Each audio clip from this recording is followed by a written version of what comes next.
Tingnan niya guys, so, sasabihin niyo ba't ako maliit. Pare-pareho kami ng height. Huwag kayong pink na naman.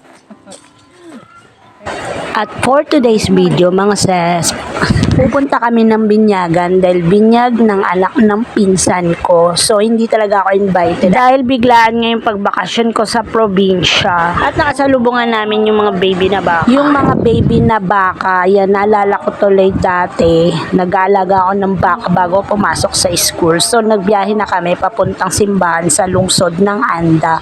Yan yung simbahan namin. Naalala at na-miss ko mga sis na nilakad namin 4 na kilometro kasama ang lola ko. At sabi ng lola ko, yung patron dito ng Senior Santo Niño, isang milagroso daw. Dahil nung panahon ng may lindol at dapat ay magkaka-tsunami. Pero nagulat sila dahil nawala yung Santo Niño sa lalagyanan niya at nakita na lang daw nila sa baybayin ng dagat. At tinatag pala itong Santo Niño Parish Church de Anda noong 1925. At nakita nyo naman mga sis, ang ganda ng mga painting sa loob. After nga ng binyag mga sis, ay sa Kinali Resort ang reception ng binyag. So ayan, lalakarin namin ng konti. Kaso medyo mainit ngayong araw pero okay lang. Carry bells lang mga sis dahil dagat na naman yung pupuntahan namin. Ayan. At nakarating na nga kami sa venue mga sis. At dyan, grabe, nakita ko na naman yung dagat. Nanghihina ako sa kristal na tubig at ang puti ng buhangin. Parang gusto ko talaga maligo. Ang lugar po talaga namin dito sa Anda ay pinakadulong lungsod ng Bohol. So, kung pupunta po kayo dito, magta-travel pa po kayo galing sa Tagbilaran ng 2 to 3 hours at hindi po talaga siya masyadong matao kasi sadyain po talaga siyang puntahan dito. Pero ayun, may nakita akong 2 afam na nagpipictorial kahit sa sobrang init dahil sigurado ako hindi nila mapigilan yung sarili nila dahil sa sobrang puti nga ng buhangin at linis ng dagat dito. Kaya simula na ang lafangan namin dito at syempre hindi mawawala ang lechon.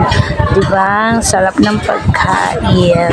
Pumila na nga ako mga sis at ito ngayon nakuha akong pagkain at busog na naman ng lola nyo. At after kong kumain ay sumilip na naman ako sa dagat at naglakad-lakad ako kahit sobrang init. Pumunta ako dyan sa may parang cottage na maliit at sumilong ako. Tapos parang gusto ko na talagang lumango. After nga namin sa binyagan mga sis, wala kaming kapaguran magpipinsan at pupunta na naman kami sa Ubay at yan ang mga kasama kong pinsan. At pupuntahan namin yung isa naming pinsan na may farm sa Ubay. Isilipin namin yung farm niya at makigulo kami. At ito nga after 1 hour namin biyahe ay nandito na kami sa Ubay. So nakigulo na naman kami at kumain kami ng butong. You know, butong is an buko. Ayan, at nung mga bata pa kami kinakain namin yung kujamis or yung pinaka bagbol. Ay, batang baon ng nyog. Yun, matamis-tamis kasi yun mga sis. Kaya ayan, binalikan na naman namin pinagagawa namin to the max na mga kwentuhan. At yan yung pinsan ko. Sabi masakit daw yung paa pero naikot niya yung buong 4 na hektarya. Nang makakain niya dito sa farm ay kinain namin. At ang fresh ng ubo ng pinsan ko na si Freya Bersabal. Ay. At sa wakas nakalanghap din ako ng sariwang hangin. At todo asikaso nga itong pinsan namin. Kaya naman naglatag siya dun sa gitna ng parang gitna ng mga saging. Ayan, naglatag siya at pinakain na naman kami ng bangus na parang adobo na pinerito. Taksiw.